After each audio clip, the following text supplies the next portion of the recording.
Chapter 6. Jack stormed from his hut. His mind raced. God's blood, she was beautiful. He raked his hand through his hair. But she was the enemy. He had no business kissing her or pitying her. By God, he had robbed dozens of English nobles. She was no different. Her title belonged to King Edward. Were it not for the support of his nobles like her, his cruel hammer would not have possessed the power to thrash Berwick to oblivion. No doubt she remained oblivious to her king's cruelty, living within the confines of her gilded cage. The attack against her today had likely been her first taste of suffering. Her smooth, flawless palms had never known toil. She could not imagine the heartache of a world torn asunder or the murder of one so dearly loved. He closed his eyes against the images that flashed in his mind. A little girl with a basket of apples. A woman whose laughter had been as warm and rich as her black eyes.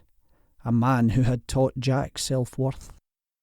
His parents and youngest sister had perished during the massacre, their bodies buried in one of the mass graves.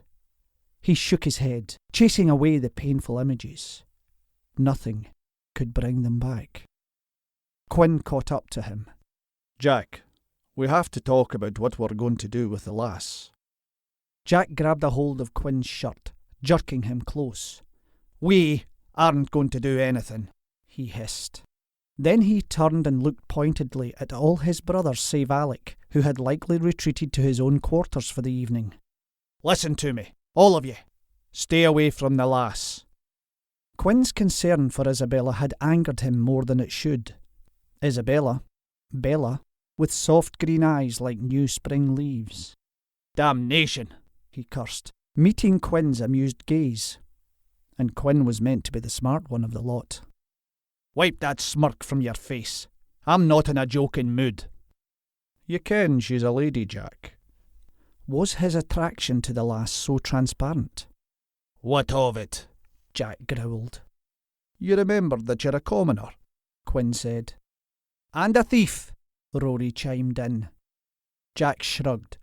We're all commoners and thieves. Aye, Quinn said. But you seem to be the only one forgetting it. Jack let go of Quinn's shirt and took a deep breath, then turned on his heel. Where are you going? Quinn called after him. To talk to Rose. The princess needs a change of clothes. Och, if Rose hears wind of there being another female in camp, she's going to declare a feast day and throw a party. Quinn said, laughing. She'll have your hide if she finds out you supported Alec's idea of throwing her in the hole, Jack shot back. It wasn't my idea. True. But one expects that sort of thing from Alec. Jack wove his way through the wooded path that led to his sister's hut. After their homes had been destroyed and they had taken to the woods to make new ones, Rose had made but one request: privacy from her 5 brothers. When he came upon her, she was just adding some scraps to the pottage. "'Tis high time you came by to show me your body still in one piece," she said disapprovingly. Jack leaned down and placed a kiss on Rose's cheek. Her red hair was pulled away from her face and her kind blue eyes smiled up at him. She and Ian resembled their father, while the rest of them took after their mother with their black hair. Rose scrutinised his face. "Whatever you're brooding about, stop it, you hear? Now why don't you sit down, eat some stew, and you can tell me all about the lass you kidnapped?" Jack swore under his breath, for which he received a cuff upside his head. Rose, could we have one visit where you don't beat the hell out of me for once? He pretended to look cross, then gave her a pinch around the middle that bent her over with laughter. Rose's 2 weaknesses were easy to exploit. She was extremely ticklish and a champion for anyone or anything she deemed as weaker. Who told you? Jack asked before enjoying a bit of stew. No, let me venture a guess. Ian. "Nay, 'twas Rory. He told me about her fine looks." Her smile vanished. She stopped stirring the pottage and pointed her spoon at him. "You listen to me, Jack MacVie. You keep Rory away from the poor lass. You know what he'll do. Love her and leave her he will." An image of Rory plying Isabella with his charms flitted through Jack's mind. He put down his bowl. What's the matter with my stew? Rose said, scowling. "'Tis delicious, but I've no appetite suddenly." He leaned forward in his seat. "Trust me, Rory will not lay a finger on her, unless he's interested in losing one." Rose clucked her approval.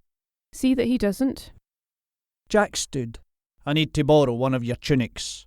Rose scrutinised his form from head to toe, then shook her head. Nay, it won't suit you.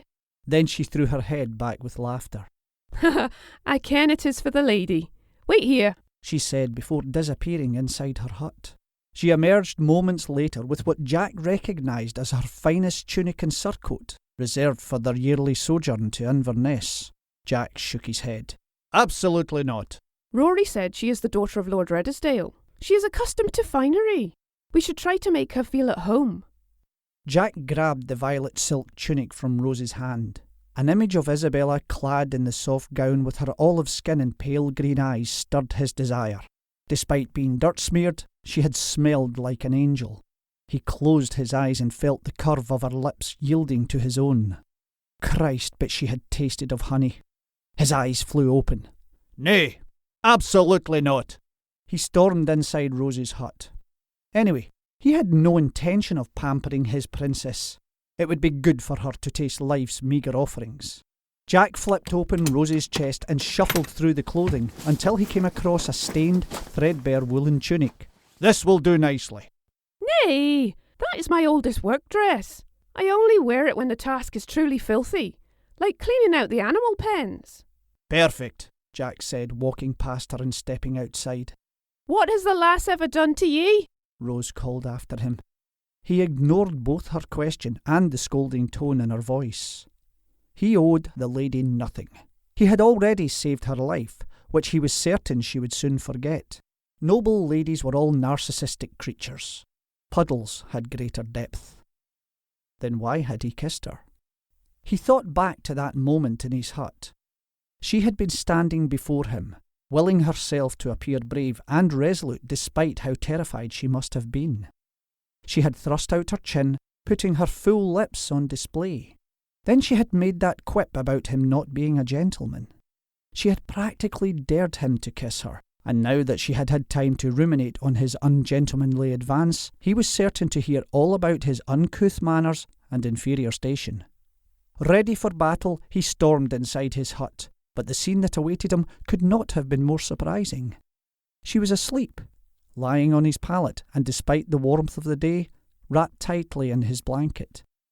With great care to be silent, he laid the bundle of clean but worn clothing beside her, lit a candle against the advancing shadow, and sat down at the table and watched her sleep. After an hour passed, she began to stir. Her lashes fluttered against her cheeks, which had been warmed pink by the fire. She opened her eyes and straightway spied the bundle he had left her. Sitting up, she unfolded the tunic and smiled. He had expected disdain. She was supposed to turn her nose up at the crude garments, not delight in them as though they were made of the finest silk. She smiled, smelling the clean fabric. He leaned in, drawn by her pleasure, but his movement caught her eye. To his surprise, she held up the tunic and dipped her head. Thank you for this. Not knowing how to respond, he gave her a curt nod. "I will leave you to dress. When you're finished, come join my family by the fire, Princess." This time, it had been a struggle to lace his words with malice. Wait, she said. He turned around and gave her an expectant look. Will you not tell me your name? She said. He started to turn away, intending to deny her. But then he paused and shook his head before facing her once more. "John MacVie, after my father," he said. "But ye can call me Jack." Isabella ran her fingers through her hair, working out most of the snarls. With nothing to tie it up, she swept her hair from her shoulders, letting it fall free down her back. She had not intended to sleep when she laid down on Jack's pallet, only to cease the spinning in her head. But her body took for itself what it needed, and now she felt all the better having rested. She smoothed her hands over the soft, worn fabric of her borrowed tunic. It had caressed her curves like a whisper when she pulled it on. Smiling, she closed her eyes and savoured the unusual feeling of being unbound. Her own clothing was designed to contain and restrict, but now she could move and breathe and feel. She longed to step outside, to invite the night air on her neck and shoulders, but she hesitated when she stood in front of the door. Jack had made it clear that he had no wish to harm her. However, she hardly felt safe. Her fingertips touched her lips, still swollen from his hard kiss. He was nothing like the men at court, nothing like Hugh. Hugh's slim build and soft hands seemed childlike now that she had felt Jack's hard strength. He terrified her, but fear alone had not set her heart to race when he drew near. His smell, his rough hands and deep voice excited her, and the quietness she had glimpsed in him kept her wondering about the real man beneath the mask. She threw her hands up, feeling betrayed by her own thoughts. Taken as a whole, his behaviour toward her had been hostile. Confusion forced her hands to clench as she continued to stare at the door. Anyway, he was a thief and a scoundrel. Damnation, she cursed. Nothing made sense. All she knew for certain was that she was tired and hungrier than she could ever remember being. With a deep breath, she pushed the door open and stepped out into the cool spring night. Closing her eyes, she inhaled the fresh air laced with scents of cooked meats and herbs. Her stomach growled. She looked toward the fire. 4 sets of male eyes stared at her. A self-conscious hand smoothed back her free-flowing hair. Ian dashed toward her. "Lady Redesdale, I'm so glad you've joined us." She smiled up at Ian's dancing eyes. Good evening, she said, not knowing what else to say. She still did not know how to behave. Were they her kidnappers or saviours? Rory stood. "My lady," he said, taking her hand and giving her a wicked grin. As his eyes grazed over her form, she had the distinct feeling that he could see exactly what she concealed beneath her borrowed garments. She shivered when he kissed her hand. Damn his eyes. He was more beautiful than any man should ever be. She was relieved when Quinn shoved him aside. "Rory, the lady is not tonight's supper." "Come," he said, offering her his arm. "You must sample the stew our sister Rose has made." Isabella's heart skipped with relief when she noticed the woman sitting on a log by the fire. She was trim with a beautiful smile and thick, curly red hair that fell to her waist. She must have been near 30 and was just as pretty as could be. Isabella dipped in a low curtsy in front of Rose. Forgive me. I did not mean to disturb your meal. Och, sweetling, you've done nothing wrong, lass. I'm delighted you're here. Rose patted the log next to her. Isabella sat and looked across the flames. Jack's eyes bore into hers. In fact, all of the MacVie brothers were staring at her, save for the one she heard called Alec, whom Isabella did not see anywhere, which was just as well given he had been the one who had first suggested sticking her in the hole. Jack MacVie, turn your eyes elsewhere. Can't you tell you're making her nervous? Nay, in fact, eat your supper, all of you. Rose stood and offered Isabella her hand. The lady and I are going to sit over there. Brows drawn in a deep frown, Jack started to stand, but whether to voice his protest or follow after, Isabella knew not. Either way, Rose gave him no quarter. You just sit back down, Jack, she snapped. Isabella's eyes widened. She stood and hastened after Rose. It would seem she had misjudged Jack as the leader of the MacVie siblings. Clearly, Rose was in charge. I cannot imagine anyone talking to Jack that way, Isabella whispered when she drew alongside Rose. I am 3 years Jack's senior, the eldest MacVie, and I make sure none of my wee brothers forget it. Isabella could not suppress her smile. I would not call any one of them wee. Rose sat beneath a large oak. Isabella joined her, leaning her back against the cool trunk. This is better, thank you, Rose. Rose smiled and handed her a bowl. Hush now, my lady, and have some stew. You must be famished. Isabella gladly accepted the wooden bowl. The stew was thick with chunks of rabbit and tasted of rosemary and garlic. This is delicious. As hungry as you must be, my lady.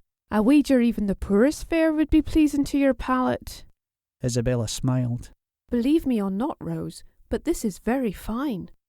Rose surprised Isabella by blushing. Thank you, my lady. They sat in comfortable silence while Isabella finished her stew. She soaked up the last of it with a thick bannock. It had been a simple but truly satisfying meal. She almost felt like herself again, but then she glanced across the camp at the fire. Jack's gaze was still on her, his face impossible to read. She looked away, unable to withstand the intensity of his gaze. She looked to Rose for distraction. Are you married? Isabella asked. Rose cast her gaze downward and shook her head. My husband and 3 daughters were killed during the massacre. Isabella's hand flew to her lips. Oh, Rose, I am so sorry. Rose raised her eyes, which glistened with unshed tears. 'Tis done. Naught can bring them back. Some days are harder than others. Her voice cracked. There are mornings when I wake and I must force myself to breathe and command my feet to walk. Those are my hollow days. And then there are days when I taste joy. Her lips lifted in a sideways smile, not unlike Jack's. Just a taste, mind. But those are good days. Isabella swallowed the knot that had formed in her throat. By the grace of God, she whispered. Rose nodded and patted Isabella's leg. You're right about that. Anyway, most days leave little time for remembering, and I've got my brothers to care for, and they are good to me. Isabella lifted a sceptical brow. How good could a pack of thieves be? I ken what you're thinking, but you're wrong. They are all good and decent men. Quinn, who is 26, is just 2 years younger than Jack. He is the best of us, to be sure. He has a head for learning. The monks have taught him how to read and write. He can do his numbers, and he speaks Latin and French. His patience seldom runs out. I've told him time and again to take his vows and join the monastery, but like the rest of my brothers, he has a great appreciation for the fairer sex. Isabella arched a brow at her. Rory certainly does. You felt his roving gaze, no doubt. At 22, he's the second youngest, and I swear to you, he's been seducing women since the cradle. The attention he received as a baby was more than you can imagine.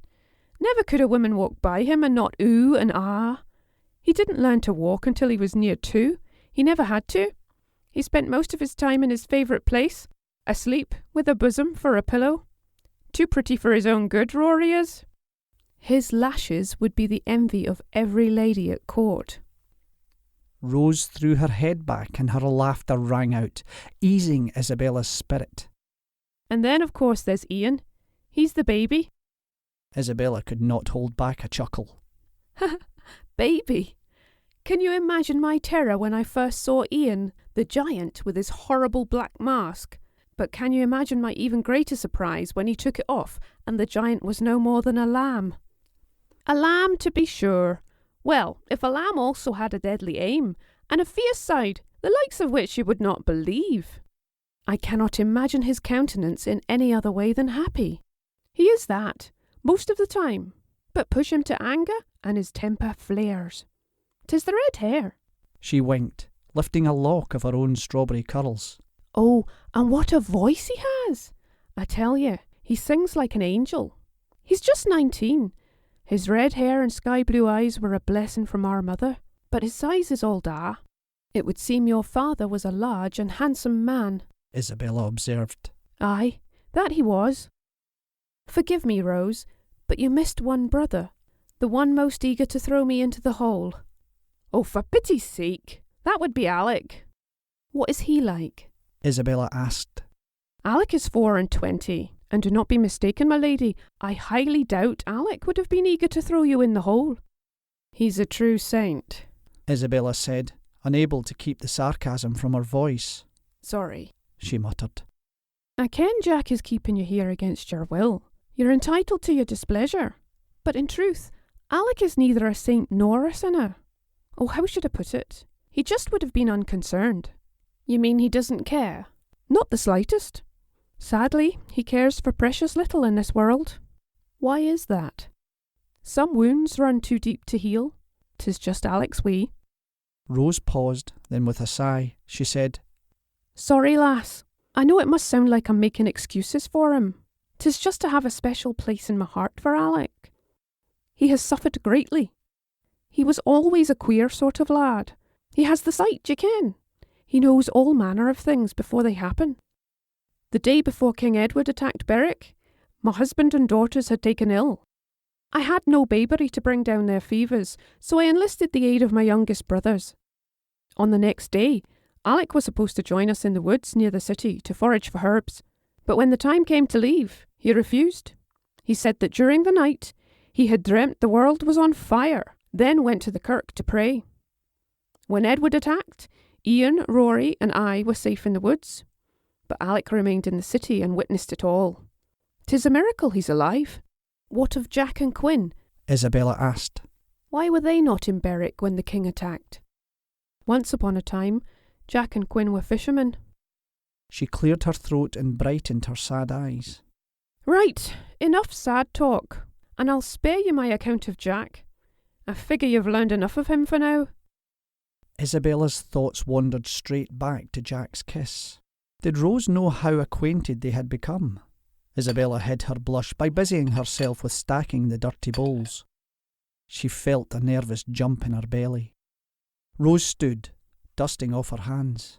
Now that you ken a little more about my younger brothers, are you ready to rejoin their company? Wishing she could just remain beneath the cool tree, she nodded reluctantly. If we must. Chapter 7. Isabella was sitting on a log by the fireside, very nearly alone with Jack, who had chased the rest of his siblings away with his glib tongue. Rose had gone to bed more than an hour before, right after Jack had denied her a request for Isabella to bed down with her. At that moment, Isabella had discovered that Rose, like Ian, had a temper to match her hair. She cannot sleep in your hut. 'Tis indecent, Jack, she had said. But Jack had been unyielding, arguing that he was responsible for everyone's safety, including Isabella's. How do you intend to keep Lady Redesdale from escaping if she had a mind to do so? Jack had said to Rose. Isabella had pledged not to attempt to leave their camp. Still, Jack had only grown increasingly adamant. Finally, Rose could do naught but storm off in a huff. Having been forced to find a new champion, Isabella had looked to the younger brothers with pleading eyes, but none would shoulder her cause. One by one, they had all retired. Now, only she, Jack, and Quinn remained. Isabella stared hard at Quinn, who shifted in his seat. Nigh jumping to his feet, he said, I bid you good night, Lady Redesdale. And with a bow, he was gone. It took all her restraint not to call after him and beg him not to leave her alone with Jack. "'Tis time, Princess." Her eyes locked with his. Time for what? A slow smile spread across his face. "'Tis time for sleep." She arched a brow at him.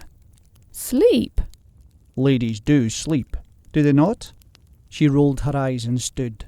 Chin raised high, she turned on her heel and started toward his hut. She had not taken 3 steps before he was standing in front of her, blocking her path. "You're eager to make it to my quarters." Eager is a strong word, she snapped. One side of his mouth lifted in a cocky smile before he bowed low at the waist. Then he straightened and offered her his hand. "Allow me to escort you, my lady," he said, mimicking her speech. Fists clenched, she pressed her lips together to restrain the slew of rebuttals fighting to break free. She refused to give him the satisfaction of knowing how much he unnerved her. Making a show of flipping her hair off her shoulder, she stormed around him and strode away in possession of her dignity. Or so she had thought. Glancing back over her shoulder, she froze in mid-step. He stared after her with that same quiet expression on his face that he had worn earlier. A shiver shot up her spine as a slow smile tugged at the side of his lips. Confused, she whirled back around and raced the rest of the way to his hut. Her heart beat her chest as she opened the door. She was about to let it close behind her, but she decided in the last moment to release a taste of her frustration and instead slammed it shut. She scowled at the thin branches laced together. The flimsy door was incapable of demonstrating her true state of upheaval. She paced the room, muttering the scathing remarks she now wished she had let loose. How dare he speak to her with such disrespect? and then a moment later look at her in that warm, appreciative way as if she were the conjured meadow or steady sea. She backed away from the door, her eyes scanning the room for something heavy enough to bar his way.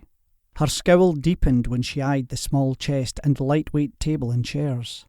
None of the sparse furnishings offered sufficient weight to keep Jack out. Still, she was too confused and exhausted to face him. She expelled a sigh of defeat just as the door swung wide. He stepped into the small room, which seemed to shrink around her with the addition of his massive frame. Despite the tongue-lashing she longed to give him, she instinctively backed away, pressing against the thatched wall. Her frustration gave way to trepidation. She was alone at night, in the woods, with a man who was both saviour and captor. At that moment, she certainly felt more captive than saved. There was nowhere to run. He eyed her as if she were a fine cut of meat at market. From his sporran, he pulled out a thin linen robe. Courtesy of Rose. She stared up at him, unable to speak. Her mouth was dry, and her heart pounded in her ears. Despite how she tried to think of something else, her mind fixated on the last time they had been alone in his hut. As if of their own accord, her eyes travelled to his full lips, lips that had been pressed against her own. She tried desperately to hold in her mind the many reasons she should dislike the man standing in front of her, but when she met his gaze, she suddenly felt as if she were drowning in a black sea. His eyes bore into hers. He took a step toward her. Her breath hitched. Again he stepped closer.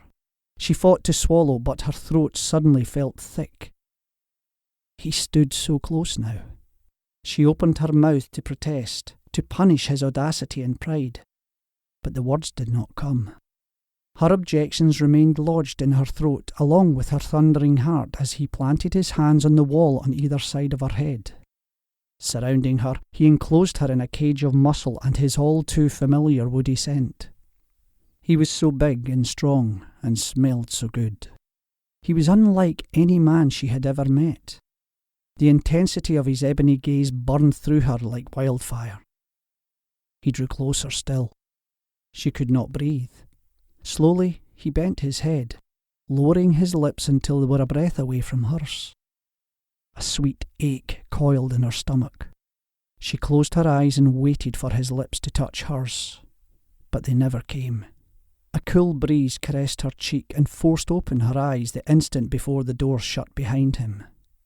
Her knees gave way, and she slid to the ground, resting her head against the thatched wall.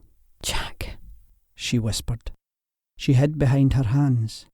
Dear Lord above, her body had been awakened by the last man on God's green earth she should ever want. Her mind was spinning out of control as the day's events combined with the tumult of new sensations coursed through her body. She gripped her stomach, feeling as though she would be sick again, but it was not bile that pushed for a way out. A wave of tears stung her eyes, and she collapsed beneath the weight of the day. With hands in tight fists, Jack ploughed his way through the grove.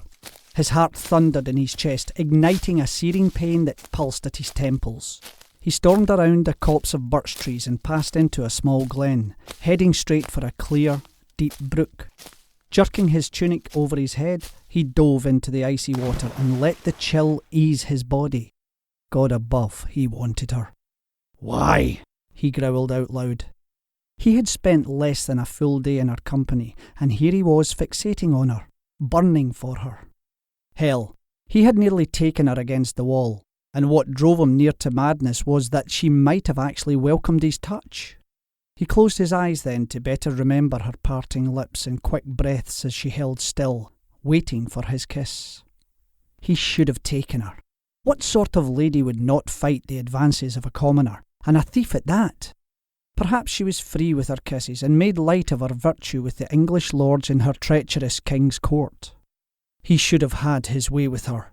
Then he would not now be paying for his self-control. With a curse, he dove once more beneath the water. That was not his way. He was not a rake like his younger brother Rory. He was a thief. That was the beginning and end of his sins, and likely enough to reserve him a place in hell as it was. Water sluiced off his shoulders as he strode from the brook. His body remained hard and hungry for her. despite his cold bath. Pausing only to grab his tunic, he headed straight back through the woods, no more relieved than before he set out. When his hut came into view, he stopped and forced his lungs to fill. Then he blew out before taking another deep breath. An English lady had no business occupying his thoughts. He had to remain focused on what mattered most, the many people dependent on him for their very survival. His attraction to Lady Redesdale was a physical and emotional betrayal on his part. How dare he dally with the enemy? Striding past the pit fire, which had smouldered down to a pile of ash, he walked right up to his door and stopped. Lips pressed tight, he considered his options. He never had any intention of forcing the lady to sleep with him in his hut. He had always planned to sleep just outside in front of the door, thus barring her way from escape. But if he were honest, sleeping with her was exactly what he wanted. He reached for the door, but his fingers froze in mid-air. His already erect length grew harder just thinking about her stretched out beside him. His hand dropped. He lay down on the ground, lacing his fingers behind his head. He stared up at the stars and tried to think of something other than silky brown hair and pale green eyes. Scowling, he lifted his head off the ground. Had he heard something? He held his breath. A quiet, muffled noise reached his ears. It was she. He pressed his ear to the door. Mayhaps she slept, but not soundly, and it was her unrest he heard. A soft hiccup emanated from within. Or perhaps she had the makings of a slight illness, and it was her blocked nose that he heard. Then an unmistakable whimper reached his ears, and he could no longer deny that she was crying. "For pity's sake," he muttered, shaking his head. He stood up and eased the door open. There, in the middle of his pallet, she sat with her knees pulled tightly to her chest. Her shoulders shook as she sobbed into her hands, muffling the sound. "Princess," he said quietly. Her hands jerked away from her face, and she turned wide, glitteringly wet, exquisitely beautiful pale green eyes on him. His heart broke. He had never been able to withstand a woman's tears. The hard front he had been struggling to hold in place since they had first met melted. At once, she was no longer Lady Redesdale. She was just Bella, a woman who had been through a great deal that day. "Don't cry, Bella. Please don't cry." Hugging her arms around her legs, she buried her face, hiding her tears. "Go away," she sobbed. He wrapped his arms around her. "Hush, lass," he crooned. Gently, he picked her up, cradling her in his arms. Her wet cheek pressed against his bare chest. He sat down in the chair and gently rocked her. Her soft body yielded to his. "Never you mind. You just cry it out, lass. You've earned your tears." Whether it was his urging or just the weight of the day, she did just that. Her arms came around his neck. He breathed in the lavender scent of her hair and held her tighter. Slowly, he stroked her back and whispered softly in her ear. There, love. 'Twill be all right. Just let it out.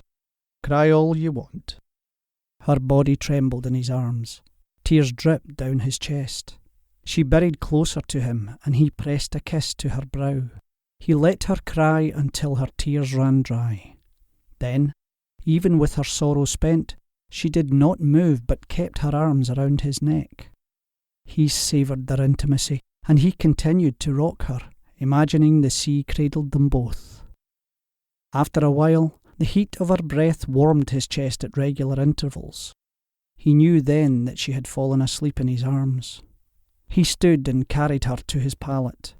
He knelt and laid her down, but her arm held tight to his neck. Gently he tugged, but she stirred. Having no desire to wake her, he stretched out beside her, pulling her into his arms. Her head rested on his chest. His fingers grazed her silken skin. "Damn," he muttered. "This feels good." Chapter 8. She stretched her arms above her head before rubbing the sleep from her eyes. The thatched roof came into focus, and she jerked upright. The previous day's event came crashing down around her. She dug her hands into her unbound hair, remembering how the day had ended, with her sobbing in Jack's arms. "Oh, God," she groaned and fell back on the pallet. Perhaps God would strike her dead right then and there and save her from the embarrassment of seeing Jack again. She held her breath and closed her eyes. "You are meant to be a merciful God," she muttered, her gaze upturned.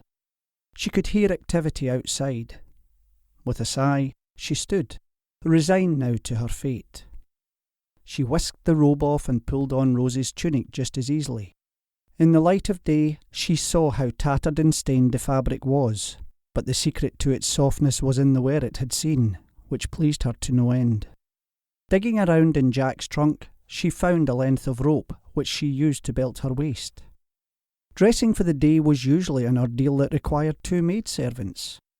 It was a wonder to her how quickly it could be done if one left off all the fuss, as Jack had put it. Once more, she worked the tangles free with her fingers, then swept her hair off her shoulders. She smiled. Despite her questionable captivity, she had never felt so free. Childish laughter outside her hut drew her attention. She stepped outside. Rose was there with 5 little girls. Rose waved when she saw her. "Good morrow, Lady Redesdale." Isabella hastened across the glade. "Good morrow, Rose. Well, you seem well enough this morning," Rose said, searching Isabella's face. "My brother behaved himself then?" Isabella blushed, but nodded. "I knew he would, but I still say he should have let you bed down with me." Wanting to change the subject, Isabella pointed to the basket in Rose's hand. "Where are you off to?" "The lassies and I are going to break our fast by the stream. Would you care to join us?" "I would love to, but I'm not certain if I should." Isabella scanned the camp, which appeared empty except for Rose and the girls. Rose smiled. "The lads went hunting, but they'll be back soon. Dinna fash yourself. You're safe with me. My role here is somewhat unclear. Am I allowed to go with you?" "Well, you must eat. Is that not true?" As if to grant her permission, Isabella's stomach growled loudly. Rose laughed. "Come on, pet. A fresh bannock and dried meat." Rose hooked arms with her, pulling her toward a narrow pass that cut through the trees. "I'd wager they're as hungry as you," Rose said, laughing as the girls darted ahead in a race. "Who are they?" Isabella asked. "Orphans?" Rose replied. Isabella raised a sceptical brow. "Orphans? Living in a camp amongst thieves?" Rose smiled. "Things are not always as they seem, love." Isabella nodded. That was one truth she had accepted long ago. When they reached the stream, Rose pulled out 2 large blankets from her basket. Isabella helped to spread the fabric under the shade of a large oak tree, while 2 older girls unloaded the bread and meat. Isabella guessed they both were near 10. When the food was spread about, one of the older girls took her by the hand. "Sit," she said. Isabella knelt down. 5 little faces smiled at her. She smiled back and reached for a bannock. A faint whiff of steam rose from the firm cake. She held it to her nose and inhaled its warmth. "This is marvellous." The girls giggled. The one who had taken her hand scooted closer. Isabella admired her lovely dark braids and starry violet eyes. The girl took a bite of meat, and while she chewed, she scrunched her eyes up at Isabella. "You've lovely skin. 'Tis darker than mine." Isabella smiled. "My olive skin was a gift from my mother. She was Sicilian." The girl took another bite. "What's your name?" In her mind, Isabella recited her usual answer to that question. Lady Isabella Annunziata Redesdale. But in the end her answer was simple. "Bella. And what's yours?" "Moira. I'm Jack's lass." Isabella's eyes widened in surprise. "I did not realise Jack had a daughter." Moira laughed. "We're all Jack's lassies," she said, gesturing to the little girls littering the blankets. Isabella's hand flew to her lips. "Oh my." It was clear she needed to add womanizer to Jack's list of titles. Thief, commoner, Scotsman, and now rake. Rose smiled and leaned close. "Dinna fash yourself, my lady," she whispered. "I'm hardly worried." Isabella said as she straightened her skirt to avoid Rose's gaze. "Jack may father as many children as he likes." Rose threw her head back with laughter. "I can tell you on good authority that Jack has never fathered a child of his own." Rose's hand swept out to encompass all of the girls. "I told you already, these girls are orphans, but they are in Jack's charge. I do not understand. Their parents were killed during the massacre. They were abandoned, left to die in fact. Jack gathered them all and hid them. Abbot Matthew keeps this lot in the monastery, but there are many more than you see here. He has them spread throughout the countryside, some in homes with families, others in different monasteries, but he provides for every single one." Once more Isabella's eyes widened. "Do you mean to tell me this is what he does with his stolen gains? He feeds orphans?" "Aye," Rose said, still looking amused. "He robs English nobles and gives the money back to the Scottish people, and to the cause, of course." Isabella leaned closer. "What cause?" "Now, I like you very much, but I won't be telling a Sassenach any more about that. No offence, my lady." Rose's words were cut off by a chorus of girlish squeals the instant before Jack's lassies took off back down the path. "Jack!" they cried. Isabella's stomach flipped at the sight of him. He dropped to one knee and opened his arms. The girls threw themselves at him, knocking him onto his back. Isabella blushed at the sound of his rich laughter. Then she glimpsed red hair through the leaves as Ian came into view, followed by Rory, Quinn, and another man whom Isabella had not met, but, given his height and black hair, she guessed he was the infamous Alec. Ian cupped his hands around his mouth and shouted, "Wee lassies!" The girls looked up and spied Ian and scrambled to their feet, charging towards their new target. Isabella shifted her gaze back to Jack, who was still sprawled out on the ground. He lifted his head, and they locked eyes. His smile softened, but his gaze did not waver. And though she trembled and grew nervous, she also did not look away. His dark eyes bore into her with a power to unlock yearning. She imagined night had found its source in their black depths. They blanketed her sensibility with coercive warmth. He stood and walked toward her, his gaze ever constant. A shadow of a beard speckled his cheeks and strong jaw. Her heart pounded as he approached. She fought to swallow her nerves. He eased down onto the blanket. "Are you feeling better today, Princess?" His tone was void of yesterday's sarcasm. She tore her eyes from his to hide her pink cheeks. "I am quite well, thank you," she said, still not daring to meet his gaze.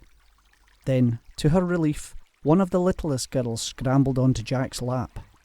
He wrapped his arm around her. "Have you met Florrie?" Isabella reached out and tapped Florrie's nose, earning a giggle in response. "I have. We were just breaking our fast together." He rested his chin on the little girl's mop of blonde curls. "I am glad you're feeling better." Isabella cleared her throat and straightened her back before she dared to meet his midnight eyes. He wore a plain linen tunic over simple brown hose. Black curls grazed his shoulders and fell across his eyes. He flashed a smile that forced her gaze to drop yet again.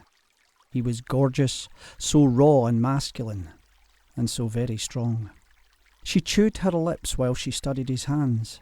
They were large and calloused.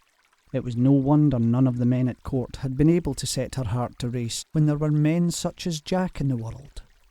A breeze swept the glen, lifting her unbound hair from her shoulders. She closed her eyes and enjoyed the new sensation.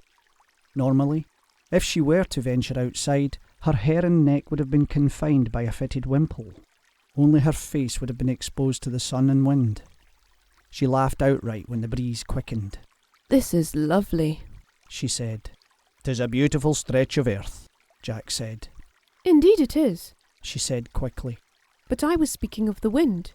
You know what I am accustomed to wearing. Feeling the wind on my skin is a rare pleasure. It feels like freedom." A sad smile curved his lips. Freedom? I see little freedom surrounding us. We're all exiles, and you're a lady bound by convention.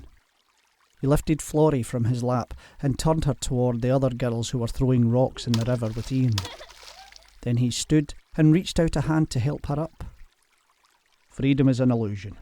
All anyone has are moments in time. He smiled and winked at her. And more often than not, those moments must be stolen. She smiled, feeling the power of his words.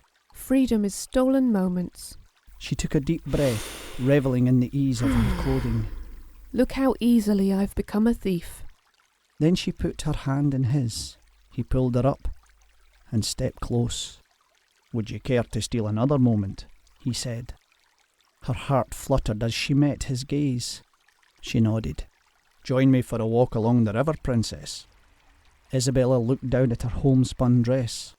I do not look the part of a princess any more. His appreciative gaze travelled the length of her figure. Nay, he breathed. You do not. Call me Bella. She blushed and looked away, embarrassed by her boldness. He stepped closer still and crooked his thumb beneath her chin, forcing her gaze. Shall we? Bella. Her name, he said in a whisper. She nodded, not trusting herself to speak. They walked for some time while Jack pointed out which herbs were best to flavour a stew and which had healing properties. She listened, savouring the sound of his deep voice. The sun slanted through the trees. Birdsong filled the air, mingling with the distant laughter of Jack's family. Long had it been since she experienced such easy joy, and it filled her heart to the brim. They had walked in silence for some minutes when she looked at him sidelong. I learned a little about you this morning. He threw his head back and laughed. Ach, Rose is a good one for conversation. We may speak freely, may we not? Again he laughed. Aye, that we may. You are not truly a thief, are you? I most certainly am. There are many who have stared down the length of my sword and handed over a bag of coin on fear of death. She arched her brow at him. I do not believe you would actually make good on your threat. He winked at her, and the simple gesture made her breath catch. You're right, he said, but they don't know that. Now it was her turn to laugh. If your victims could see you surrounded by little girls, they would no doubt fume over being duped into believing you were a villain. What do you think of my lassies? He said. They are lovely girls. They are kept hidden in the monastery while I continue to find them homes. A shadow of worry passed over his features. It has been 5 years. Many of these girls came to me as babies. I fear they will spend the remainder of their youth with the abbot, and likely go to a convent when they are old enough. She stopped then and turned to look at the water rushing past. It really has been 5 years, hasn't it? It has, he said. It feels as though it's only been 5 minutes. He grabbed her arm and turned her about. Brows drawn together in a frown, he said, You were there. You were in Berwick during the massacre. Confused by his sudden harshness, she tried to yank her arm free, but his grip tightened. She winced. I was. Now release me. He looked down at his hand, squeezing her arm. His eyes widened and he let go. He stepped back and raked his hand through his hair. I thought you'd come to Berwick after Edward had claimed the city for England. She shook her head. I was born there. My mother and father met among the market stalls. She turned away and cast her gaze towards the trees alongside the stream.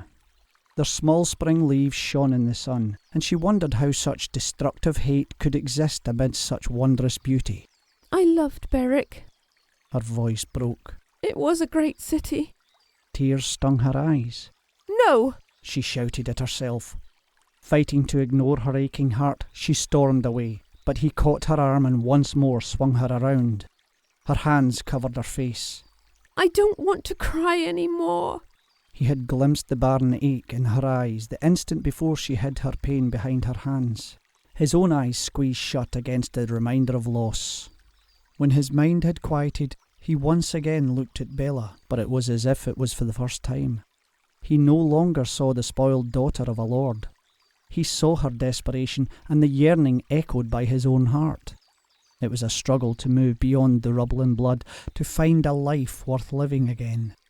He reached out and grazed his fingertips down her hands still covering her face. Then he gently pulled her into his arms.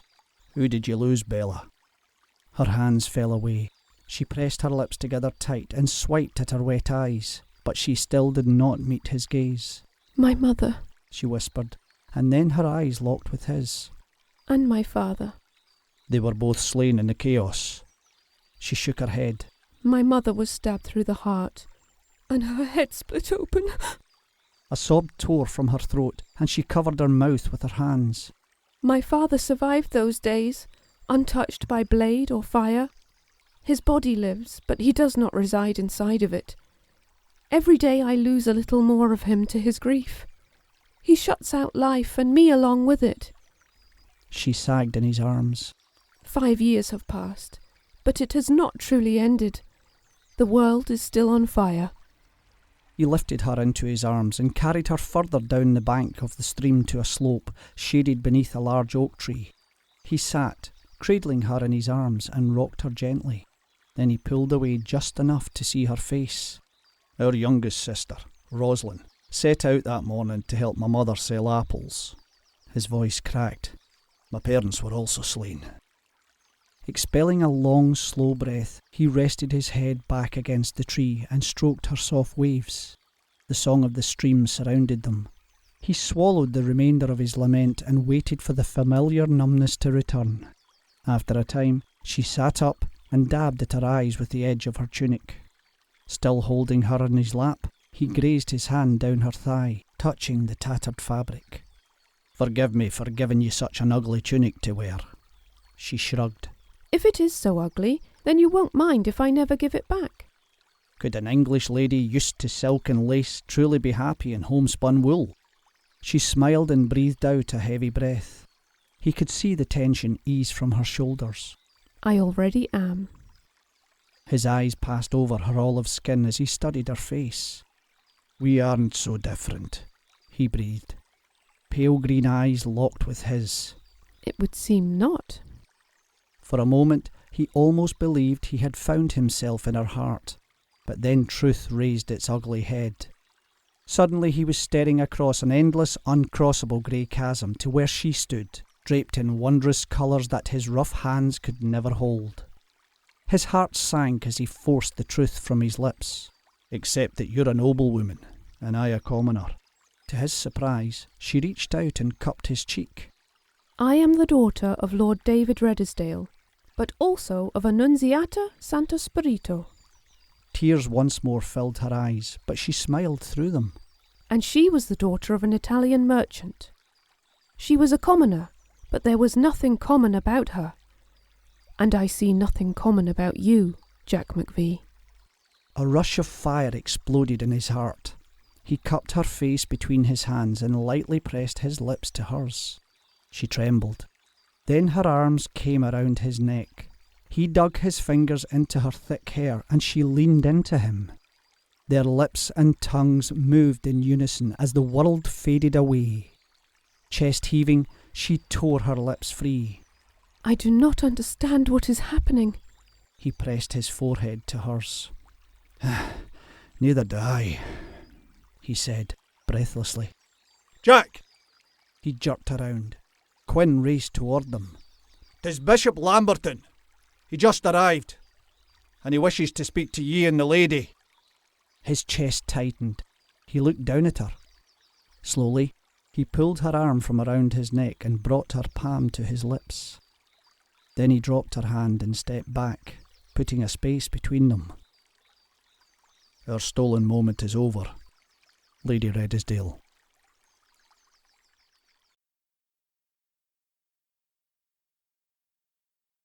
Chapter 9.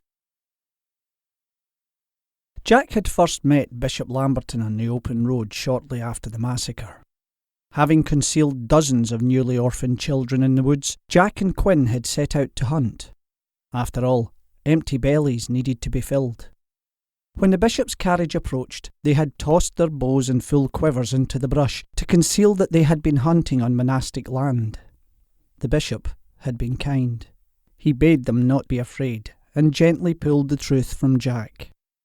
It did not take Jack long to realise he had made a powerful ally. Jack led the bishop through the woods to where he had hidden the children. Together, they called on Abbot Matthew at the monastery and obtained permission for Jack and his band of youthful exiles to hide in the woods. On another visit, the bishop had arrived when the MacVie brothers had been practising swordplay with sticks, their favourite pastime since they were lads. He had left soon after, only to return again later that day with swords for each of them. "You have the skill, my son, which the good Lord has given you," the bishop had said when Jack solemnly wrapped his fingers around the hilt of his new sword. "Now you have the tools, which I have given you." On his next visit, the bishop had brought 5 black masks and 5 shirts of gleaming black mail. And so, the saints were born. Jack and his brothers became highwaymen for a higher cause. By robbing the English nobility riding north into Scotland, Jack provided for the children in his charge and contributed toward Bishop Lamberton's first concern, fighting for Scottish independence. As Jack and Isabella approached the bishop, he made the sign of the cross and blessed them both. Bishop Lamberton smiled at Isabella. "Are you well, my lady?" "I am, Your Excellency." "And I trust my friends have shown you every due respect?" Jack cringed when he remembered Alec's suggestion to throw Isabella into the hole, with Quin's approval.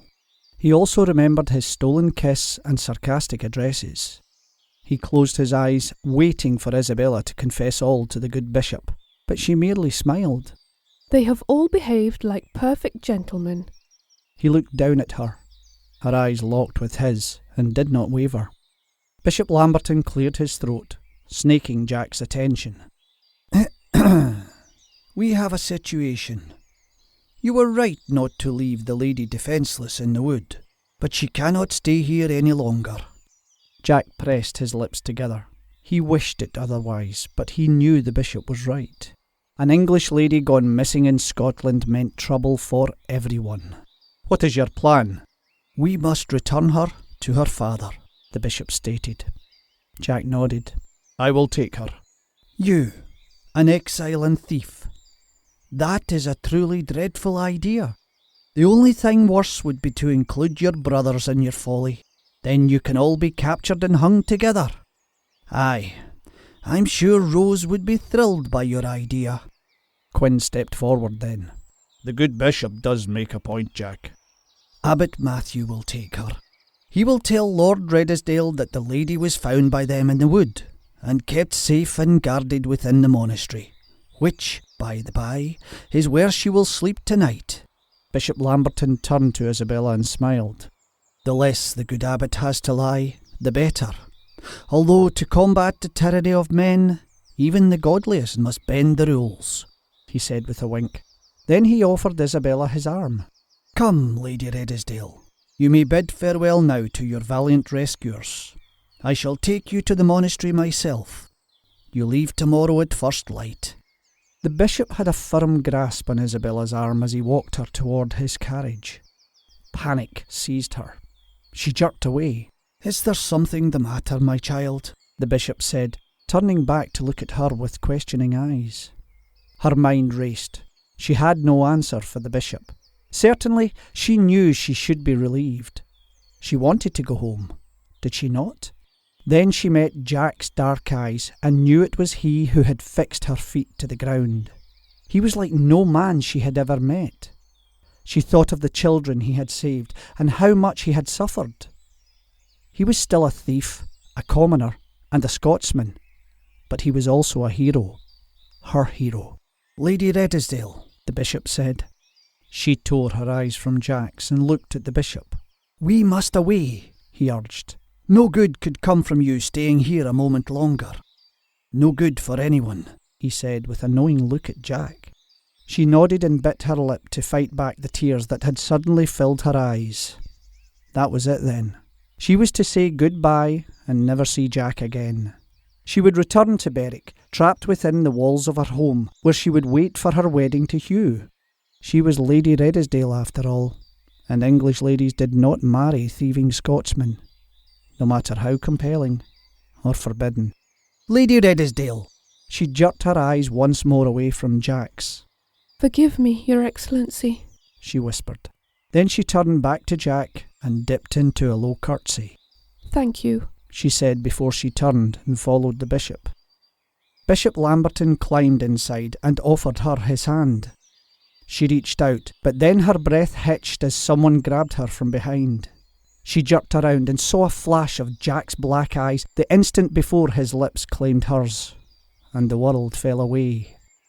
Her soul cried out, knowing it had found its mate. His lips moulded to hers. His scent engulfed her. She longed never for the moment to end.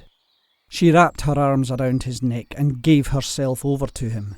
She did not doubt at that moment that the angels had put her in Jack's path, but they were not in heaven, and men made rules that controlled her life. Jack tore his lips away, his breath coming in great heaves. "That will have to be enough," the bishop said behind her, not unkindly. It could never be enough. Jack stepped away, his black eyes burning through her soul. She sat beside the bishop, all the while never breaking eye contact with Jack. She watched him as the carriage pulled ahead. She traced every line of his broad shoulders and strong features into memory. "Drink your fill, my lady. You will never see him again."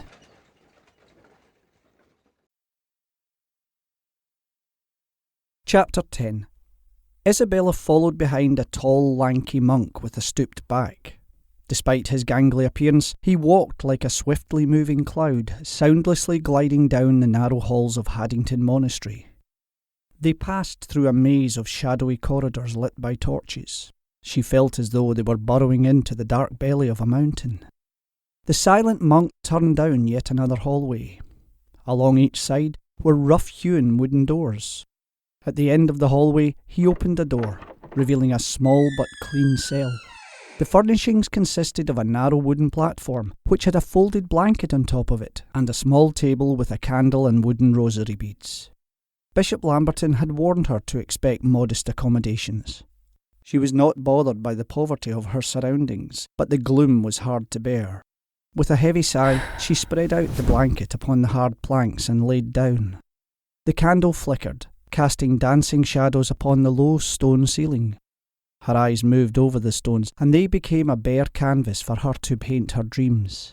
She easily conjured Jack's image as though he were above her, just out of reach. "You know I shouldn't be here, Princess." "I know, but who could find out?" she said aloud. "There is no one here but us." "Actually, Princess, you're alone. I am only a fantasy." "I know that, but now I do not feel so lonely. So why don't you just cooperate and call me Bella?" "As you wish, Bella." She smiled and blushed, despite knowing she talked only to herself and not to him.